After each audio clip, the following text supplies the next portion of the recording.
A very lovely morning to all my dear students. Today I am going to continue your chapter number 4, air. In this chapter we will read that how air is around us. हमारे आसपास के atmosphere में air कैसे है और किस form में है और हमारे लिए उसके क्या यूजेस हैं, इस चैप्टर में हम उसको पढ़ेंगे. So students, let's begin our chapter number 4, air. So students, this is your today's chapter air. हम लोग सब जानते हैं हमारी जो अर्थ है वो चारों तरफ से किससे घिरी हुई है? एयर से घिरी हुई है. ठीक है, ये जो ह्यूज ब्लैंकेट है वही क्या कहलाता है? एटमॉस्फेयर. देखो, our earth is surrounded by a huge blanket of air is called atmosphere.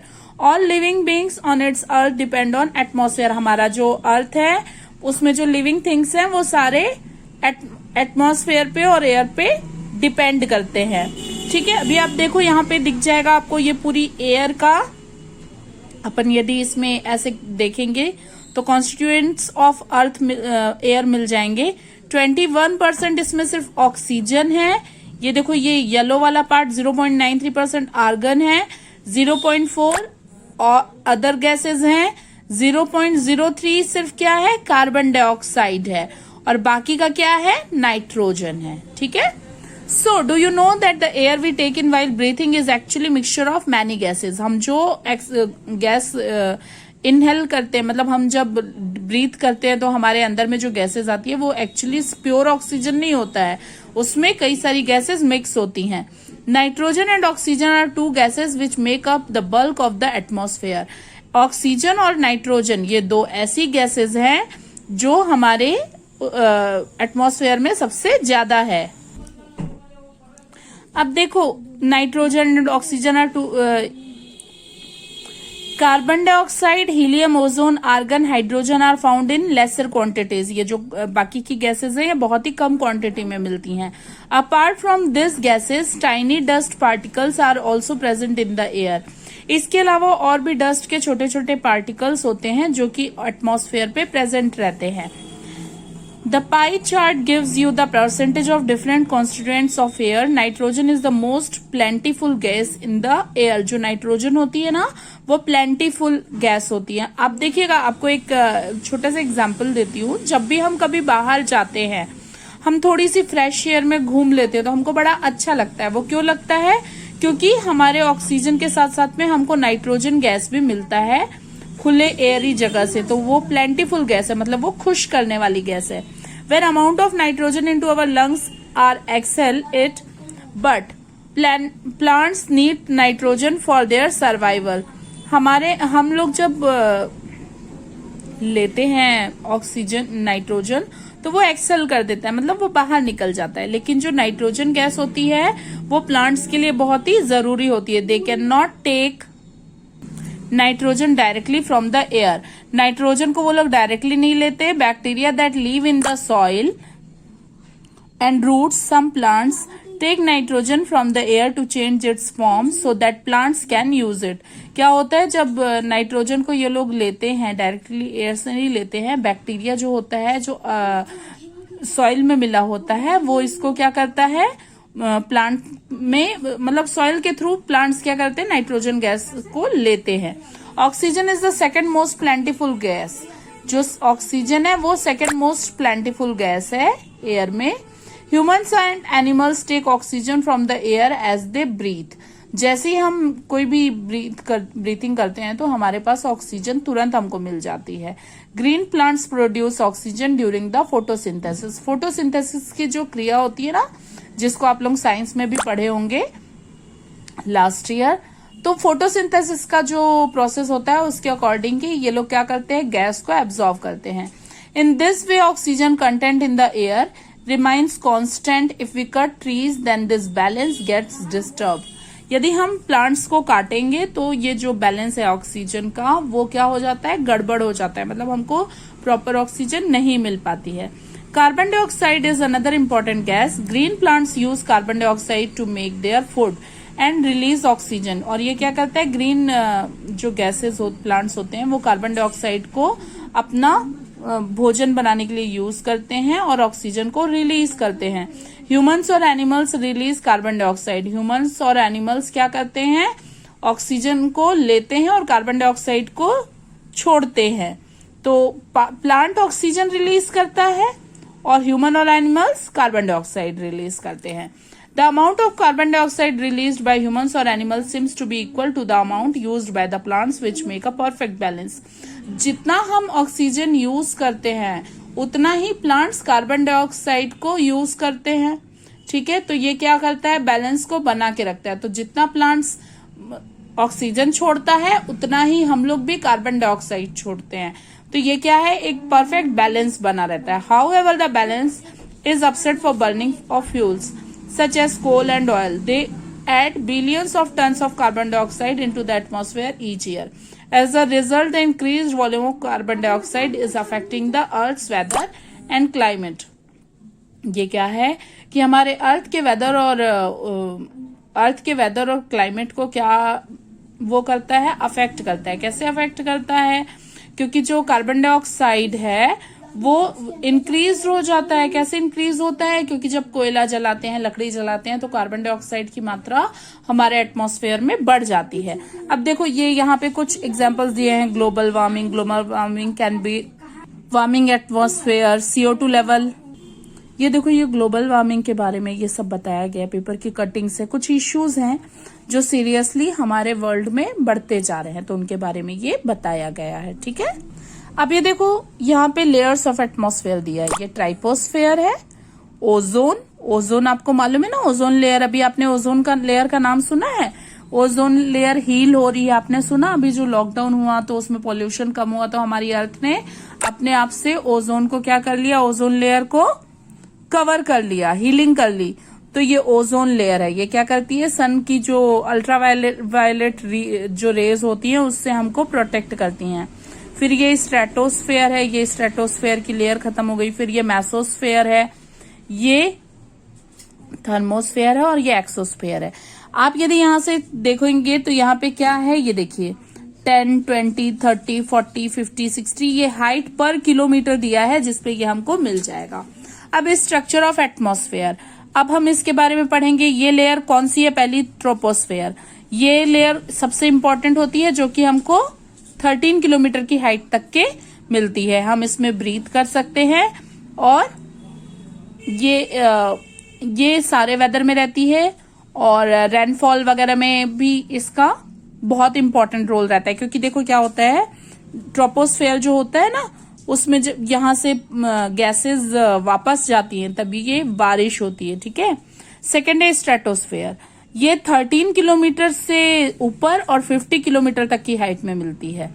ठीक है, ये फ्री फ्रॉम क्लाउड्स होता है, इसमें क्लाउड्स नहीं होते। इस फर्स्ट ट्राइपोस्फेयर में क्लाउड्स होते हैं, इस वाली लेयर में क्लाउड्स नहीं होते हैं। ये free making condition most ideal for flying aeroplanes. ये वाली लेयर क्या करती है, इसी लेयर में, ये स्ट्रेटोस्फेयर वाली लेयर में एरोप्लेन क्या होते हैं, उड़ते हैं। ठीक है, तो ये एरोप्लेन के लिए इंपॉर्टेंट होती है। और ये इसमें एक लेयर होती है ओजोन गैस की। तो we have just learn how it protect us from the harmful effect of the sun rays. ये हमको मालूम है कि सनरेज से हमको कैसे बचा सकता है। इसके बाद है मेसोस्फेयर। ये थर्ड लेयर होती है जो कि 80 किलोमीटर तक की हाइट में मिलती है और ये स्पेस की, ये देखो ये स्पेस वाली है, यहाँ पे स्पेसशिप वगैरह चलते हैं। ठीक है, फिर आता है फिर आता है thermosphere. In thermosphere temperature rises very rapidly with the increasing height. Ionosphere is the parts of the layer. ये थर्मोस्फेयर जो होता है इसमें टेम्परेचर बहुत ही जल्दी क्या हो जाता है, बढ़ जाता है और इसमें हाइट भी बहुत ज्यादा होती है। तो इसमें क्या होता है, 80 से 400 किलोमीटर तक की हाइट होती है इसमें। This layer helps in the radio transmission. ये रेडियो ट्रांसमिशन को हेल्प करती है। इसके बाद है exosphere. The upper most layer of the atmosphere is known exosphere. This layer has very thin air, light gases like helium and hydrogen. आप लोग इसमें क्या मिलता है हमको, हीलियम और हाइड्रोजन के गैसेस मिलते हैं। Weather and climate, it is going rain today. आज के टाइम पे क्या हो रहा है कि हमको जैसे देखो, हमको जानना है कि पानी गिरता है कि नहीं, और मौसम कैसा है। तो ये सब चीजें हमको कहाँ से मिलती हैं? हम न्यूज में देखते हैं। तो आप देखियो ना, एक वेदर रिपोर्ट आती है तो उसमें हमको मिलता है। तो ये जो वेदर रिपोर्ट होती है वो R2R क्या होती है, डे कंडीशन में चेंज होते रहती है। अ हॉट और ह्यूमिड वेदर में मेक वन इरिटेबल, जब ह्यूमिडिटी बढ़ जाती है और हॉट होता है तो हमको थोड़ा अच्छा नहीं लगता। अ प्लीजेंट ब्रीजी वेदर में make one cheerful and even plan for an outing, जब हमारा मौसम अच्छा रहता है, हवा अच्छी चलती रहती है, तो हमको ऑटोमेटिकली क्या मन होता है कि चलो थोड़ा सा घूमने जाएंगे, हमको अच्छा लगता है उस टाइम पे घूमना। तो weather can change dramatically from day to day. However the average weather condition of a place for a longer period to time represent the climate of a place. Now do you understand why we have daily weather forecast? तो अब आपको पता चल गया होगा कि हम जो वेदर की रिपोर्ट्स है, वेदर के फोरकास्ट है, वो हम डेली क्यों चेक करते हैं। तो अभी देखो ये टेम्परेचर, टेम्परेचर क्या है? टेम्परेचर एवरीडे, हर रोज क्या होता है कि टेम्परेचर एटमॉस्फेयर को इफेक्ट करता है। The degree of hotness and coldness of the air is known as temperature. हमारा जो टेम्परेचर का कोल्डनेस है, हॉटनेस है, वो क्या करता है? बढ़ाते रहता है। The temperature of the atmosphere changes not only between day and night but also from season two season, summers and hotter then winters. ये क्या होता है? समर कभी होगा, हॉटर होगा, कभी विंटर होगा। तो ये टेम्परेचर क्या होते रहता है? सीजन के अकॉर्डिंग चेंज होते रहता है। An important factor of influences of distribution of temperature is insolation. Insolation is the incoming solar energy intercepted by the earth. The amount of the insolation decrease from the equator towards the poles. ये जो equator के poles होते हैं ना, उसके according ये क्या होते रहता है कि वेदर चेंज होते रहता है। ठीक है। इंसोलेशन, इंसोलेशन का देखो मीनिंग क्या होता है कि अचानक से जो तापमान बढ़ जाता है ना, उसको इंसोलेशन बोलते हैं। Is the incoming solar energy intercepted by the earth. The amount of insolation decrease from the equator towards the poles. ये पोल्स के अकॉर्डिंग चेंज होता रहता है। देखो, यदि साउथर्न पोल में जाता है सन, तो क्या होता है? हमारे पूरे अर्थ में हीट जो है वो कम हो जाती है, तभी विंटर आता है ना। तो वैसे ही ये क्या है, जैसे हमने लास्ट ईयर पढ़ा था कि जो हमारे यहाँ जो वेदर होता है वो कैसे होता है, तो ये सारा फॉर्मिंग सन के पोल पॉइंट के अकॉर्डिंग होता है। Temperature decrease in the same manner. Now do you understand why poles are covered with snow? अब आपको लास्ट ईयर हमने पढ़ा था ना कि स्नो से कवर्ड क्यों रहते हैं, क्योंकि वहां पे सनरेज पड़ती ही नहीं है। तो if that earth's temperature rises too high it would become too warm to some crops to grow. यदि अर्थ की टेम्परेचर बहुत ज्यादा बढ़ जाएगी तो क्या हो जाएगा कि जो यहाँ पे फसलें होती हैं वो नहीं हो पाएंगी, जो हम एग्रीकल्चर कर पाते हैं। Temperature in cities is much higher than that of village. जो सिटीज का टेम्परेचर होता है वो विलेज के कंपैरिजन में बहुत ही ज्यादा होता है। The consent of metals in building and the asphalt of roads get heated up during the day. This heat is released during the night. ये हीट जो है वो रिलीज क्या करती है? नाइट में और बढ़ जाती है। Also the crowded high-rise buildings of the cities trap the warm air and thus rise the temperature of the cities. क्या होता है कि बिल्डिंग्स जो होती हैं वो एटमॉस्फेयर को कवर कर लेती हैं। अब वो क्या होता है कि एयर ज्यादा, गांव में क्या होता है, पेड़ रहते हैं, खुला खुला एटमॉस्फेयर रहता है, तो वहां पे हवा ज्यादा अच्छे से ब्लो कर पाती है। वैसे ही यहाँ पे क्या होता है, सिटी में क्राउड ज्यादा रहता है, बिल्डिंग्स बड़ी बड़ी रहती हैं, तो वो जो वार्म एयर रहती है वो और ऊपर जाते जाती है। तो जैसे जैसे वो एयर ऊपर जाती है तो वो और हीट होके टेम्परेचर जो है उसको बढ़ाते जाती है। Air pressure, you will be surprised to know about the pressure of the great force of our bodies. आपको मालूम है एयर का जो फोर्स होता है वो भी बहुत ज्यादा होता है। We don't even feel it, हमको ये पता भी नहीं चलता है। This is because of air pressures from all direction and our body exerts to counter pressure. Air pressure is defined as the pressure exerted by the weight of air on the earth's surface. As we go up layers atmosphere, the pressure falls rapidly. जैसे ही हम ऊपर के layer में जाएंगे तो जो air का प्रेशर है वो अपने आप क्या हो जाता है? नीचे गिर जाता है। Air pressure highest at the sea level of decreases with height horizontally and distribution of air pressure is influenced by temperature of air is at a given place. जो भी जगह होती है ना उसके अकॉर्डिंग एयर का जो प्रेशर होता है वो घटता या बढ़ता रहता है। In areas where temperature is high air gets heated and rises. जहाँ पे टेम्परेचर हाई होता है वहां पे क्या होता है, एयर हीट होती है और टेम्परेचर को बढ़ाती है। This creates a low pressure area. Low pressure is associated with cloudy skies and wet weather. In areas having lower temperature, the air is cold. It is therefore heavy. Heavy air sinks and creates a high pressure area. High pressure is associated with the clear and sunny skies. The air always move from high pressure area to low pressure area. जो air होती है वो हमेशा कहाँ से move करती है, high pressure area से low pressure area की तरफ move करती है। The movement of air from high pressure area to low pressure area is called wind. जो मूवमेंट होता है ना हाई प्रेशर एरिया से लो प्रेशर एरिया में, वही क्या कहलाती है, वाइंड कहलाती है। You can see wind at work as it blow dry leaves down this pavement और अपरूट्स। जब देखते हो आप पेड़ों से पत्तियां गिर जाती हैं तो वही क्या है, विंड है। Sometimes when a wind blows gently you can even see it blowing away smoke or fine dust. जब gently मतलब नॉर्मल भी जब हवा चलती है तो देखना उसमें क्या होता है, धूल के कण होते हैं और धुआं होता है। ये टाइम क्या होता है कि wind can be so strong that it is difficult to walk against it. You must have experienced it is not easy to hold an umbrella on a windy day. जब बहुत तेज हवा चलती है तो आप देखना एक छाते को भी अपन पकड़ के नहीं चल पाते हैं। Think of some other examples when strong wind have created. जब और भी तेज हवा चलती है तो और भी कई प्रॉब्लम आती हैं, तो आपको ये बताना है कि और क्या क्या होता है हवा तेज जब चलती है। तो अब देखो यहाँ पे जो वाइंड्स हैं उनको 3 टाइप्स में डिवाइड किया गया है। Permanent winds, the trade winds, westerlies and easterlies are the permanent winds. देखो जो एस्ट्रलाइज और वेस्टरलाइज होती है ना वो परमानेंट वाइंड होती हैं और ये क्या होती हैं, this blow constantly through out the year in the particular direction.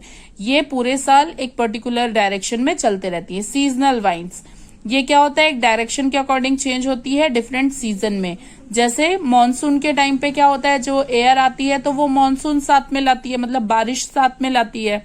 Local winds, this blow only during the particular period of the day और year in the small area, for example land and sea breeze. मतलब sea bridge का जो area होता है उस time पे जो wind blow करती है वो लोकल विंड्स कहलाती हैं। जैसे जो ड्राई और लोकल वाइंड्स होती हैं वो सब, ठीक है। अब साइक्लोन आप लोग जानते हो, अभी उड़ीसा में जो आया था सी कोस्ट एरिया में, वो क्या था, साइक्लोन था, जो कि बे ऑफ बंगाल से 17 और 18 अक्टूबर को 1999 में आया था। ये साइक्लोन ने क्या किया था, सुपर साइक्लोन था और ये 29 अक्टूबर 1999 को आया था। That devastated large portions of the state. इसने बहुत सारे जगह को डैमेज कर दिया था। ये देखो साइक्लोन आया था ना, तो इसका ये सब क्या हुआ था, डिस्ट्रक्शन हुआ था। इसमें जो वाइंड की स्पीड थी वो कितनी थी, 260 किलोमीटर पर आवर थी। ओवर 36 आवर्स तक के ये था। और this high velocity winds uprooted trees and damage the kachcha houses. इस टाइम पे क्या हुआ था, सारे रोड्स खराब हो गए थे, कच्चा हाउस टूट गए थे, ट्रीज खराब हो गई थी, मतलब ट्रीज पूरे टूट के गिर गए थे। तो ये पूरा साइक्लोन था जिसमें पूरा डिस्ट्रक्शन हुआ था, बहुत नुकसान हुआ था इस टाइम पे। तो फिर 25 अक्टूबर को पोर्ट ब्लेयर में भी आया था 1999 में। तो ये सारे जो साइक्लोन्स हैं ये क्या होता है, कटक, भुवनेश्वर, मतलब ये जो कोस्टल एरियाज है ना उस साइड में ही ज्यादा आते हैं। हमारे तक इसलिए नहीं पहुंच पाते क्योंकि हम बीच वाले एरिया में रहते हैं। एमपी और सीजी जो है वो मिडिल एरिया है, तो ये सारी चीजें हमारे तक नहीं पहुंच पाती हैं। लेकिन यदि ये साइक्लोन की बात करें तो ये बहुत ज्यादा नुकसान करते हैं। अभी जैसे लास्ट थोड़े दिन पहले ही बंगाल में एक साइक्लोन आया था जिसने बहुत ज्यादा नुकसान किया था, हम लोगों ने देखा था। तो ये जो साइक्लोन्स होते हैं ये बहुत ही लाइफ स्टाइल को अफेक्टेड करते हैं। Now moisture, when water evaporates from land from different water bodies it becomes water vapor। जब वाटर एवापोरेट होता है, जब पानी ऐसे, देखो आपने वाटर सर्कल पढ़ा है, तो वाटर एवापोरेट होता है, एवापोरेट होने के बाद क्या होता है कि वाटर वेपर में चेंज होता है, तो वही क्या हो जाता है, मॉइस्चर हो जाता है एयर में। ये कभी भी क्या हो जाता है, ह्यूमिडिटी के रूप में हमको पता चल जाता है। जब हमको देखना बहुत ही उमस टाइप की गर्मी लगती है तो वो ह्यूमिडिटी है, ठीक है। When the air is full of water vapour we call it a humid day. As the air gets warmer, its capacity to hold the water vapor increase and so it becomes more and more humid। ये क्या हो जाता है कि ज्यादा से ज्यादा humid हो जाता है।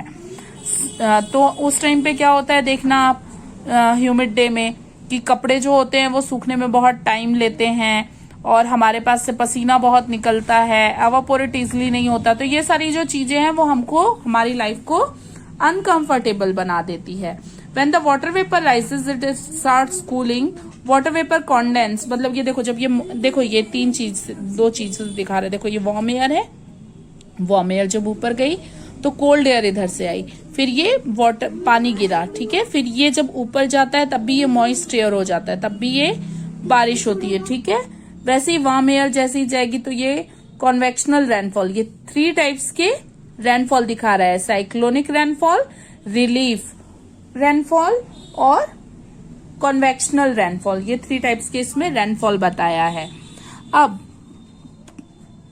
Jet planes flying in the sky leave a white trail behind them, the moisture from their engines condense. आपने हमेशा जब जेट प्लेन्स, आपने कई बार देखा होगा, जेट प्लेन्स जब उड़ते हैं तो पीछे से क्या होता है, धुएं की एक लाइन बनती है। ये एक्चुअली धुएं की लाइन होती क्या है आपको मालूम है? ये क्या होता है, व्हाइट ट्रेल जो बनता है वो उसका मॉइस्चर होता है, जो उसके इंजन होते हैं ना, उसके इंजन कंडेंस में क्या होता है, उसके मॉइस्चर होते हैं। तो उसके पीछे जब तेज उड़ता है ना, तो उसके पीछे जो मॉइस्चर होता है वो निकलते जाता है, तो वो मॉइस्चर के कारण ही उसके पीछे क्या बनते जाता है, ट्रेल बनते जाता है।